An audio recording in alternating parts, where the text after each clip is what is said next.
Harka fuunee akka mooltan hordoftoota Wirtuu Miidiyaa oduu gaggabaaboo sa'aatii kanaan isinitti himaa oduu waliin ani Yoonaas Mangashaati.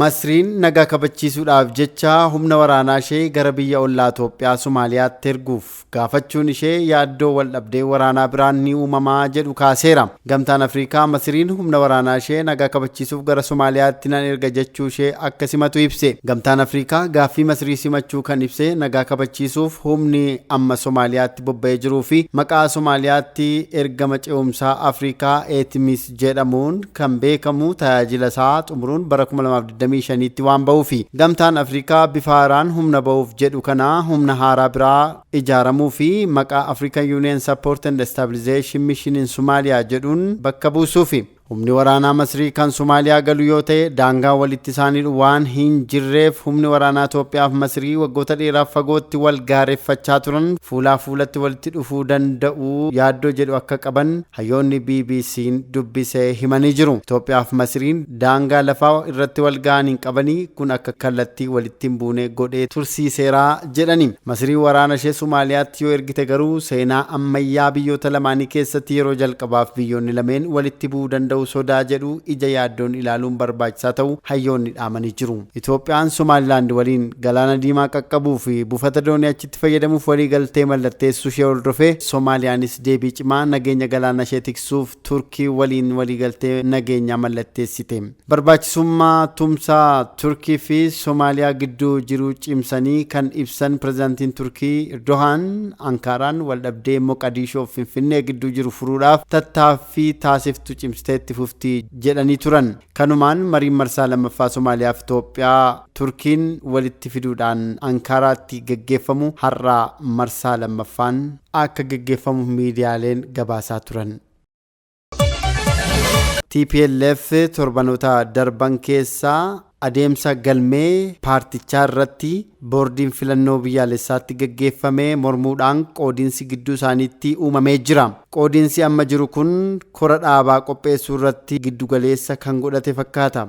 Murni Geetaachoo Raddaatiin durfamu gochoonni naannoo Tigraay gara waraanaa biraatti geessuu danda'an fudhatama akka hin qabne irra deddeebiin himaa jiru. Ragaan galmee boordii filannoo biyyaalessaatiif dhiyaate haala adda ta'een galmaa'e pirezidantiin bulchiinsa yeroo naannoo Tigraay obbo Geetaachoo Raddaa miseensonni TPLF akka sanada sobaatti dhiyeessuun sirrii mitii jedhan. TPLF tooftaa siyaasaa qoqqoodiinsa keessoo fayyadameeti jedhe borkennaan gabaasaatiin. Qoodiinsi amma jiru kun kora dhaabaa qopheessuu irratti giddugaleessa kan godhate fakkaata. Murni Geetaachoo Raddaatiin durfamu gochoonni naannoo Tigraay gara waraana biraatti geessuu danda'an fudhatamuu akka hin qabne irra deddeebiin ibsaa jira jedhe miidichi. TPLF ragaa galmee boordii filannoo biyyaalessaa Itoophiyaa irraa erga argatee guyyoota muraasa booda haala addaatiin galmaa'ee jedhame. Pirezidaantiin bulchiinsa yeroo Tigraay kan ta'an Geetaachoo Raddaa sanada sobaa boordii filannoof dhiyeessee jedhamani. Boordiin filannoo biyyaalessaa himannaa sirnaa dhiyeessuun isaanii yaadatama. Xalayaa kana keessatti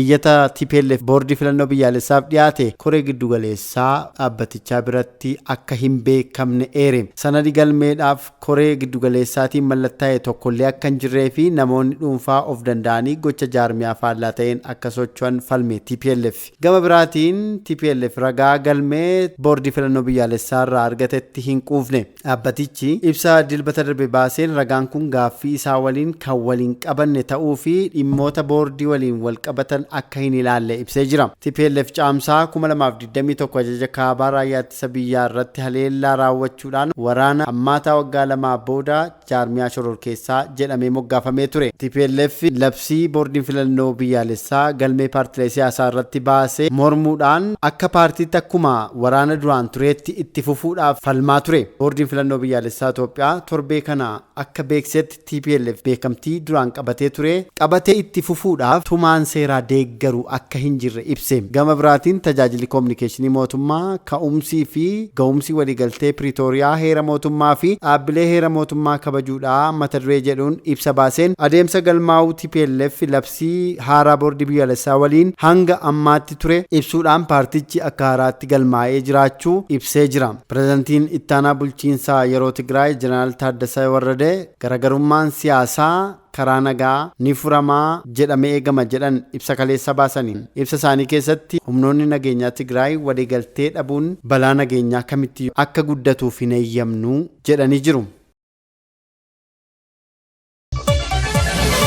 Gareen yaala fayyaa walabaa gannaa idil addunyaa marsaa lammaffaa Itoophiyaa dhufee jira.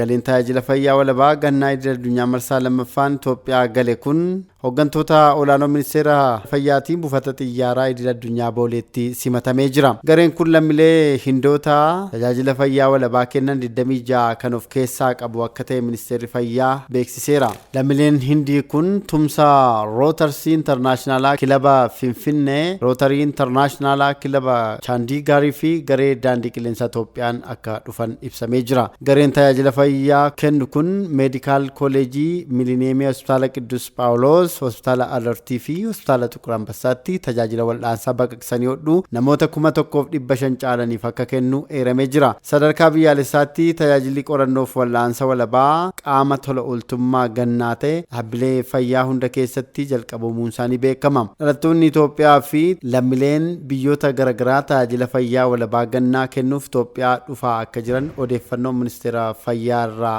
argate sababeeffachuudhaan tajaajilli oduu Itoophiyaa gabaaseera. Balaa lolaa naannoo Gaambeellaatti mudateen jiraattonni qeerraa buqqaan. Bokkaa cimaa roobee wal qabatee balaa lolaa aanaalee naannichaa 4 Goog, Baalaree fi Waantuwwaa keessatti mudateen jiraattonni kunneen mooraa baqattootaa yeroo keessatti kan argaman ta'uu hoogganaan biiroo bulchiinsa balaa tasaa naannichaa obbo Gaatbeelmuun himanii jiru. Lolaan kun meeshaalee manaa, midhaan lafa qonnaa irra jiruu fi beelladoota irratti dhiibbaa geessisuun himameera. Balaa lolaa kana booda mudachuu danda'u eeruun jiraattonniif eeggannoo akka taasisanis Gaatbeel akeekkachiisaniiru. Gandoota 9 aanaa Goog keessatti argaman keessaa namoonni 6,000 ol buqqa'uu bulchaa naannichaa obbo Abwaalaa Weeloo himanii jiru. Akkasumas aanaa Baalareetti namoonni 5,000 kan buqqaafaman yoo ta'u kanneen hafan ammoo Waantuwaatii kan buqqaanidha jedhame. Haa ta'u malee balaa lolaa kanaan lubbuun namaa darbe akka hin jirre Addis Istaandaard gabaaseera.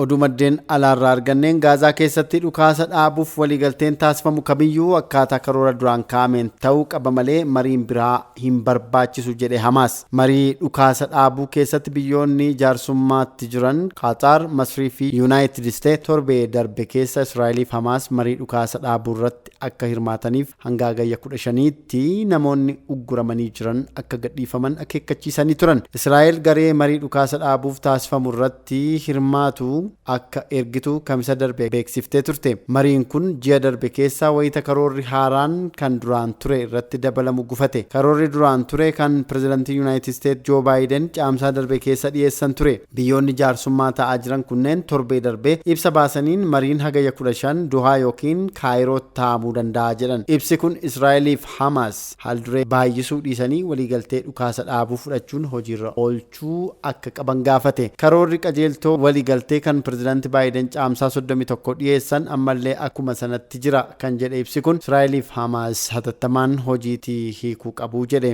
Karoorri Baayiden kun dhukaasi guutummaatti akka dhaabbatuu fi namoonni ugguraman hundi akka gadhiifaman gaafata. Dhimma kana irratti Hamaas ibsa baaseen akkaataa karoora Baayideniin waliigalteen akka raawwatuuf fedha qabaachuu mirkaneesseera. Mariin taasifamus kan kanaan dura eegalamerraa akka itti fufuu fi mariin haaraan eegalamuu akka hin barbaachifne ibse Hamaas. Hamaas Gaazaa keessatti dhukaasni guutummaatti akka dhaabatuuf fedhii agarsiisaa akka ture BBC'n gabaaseera.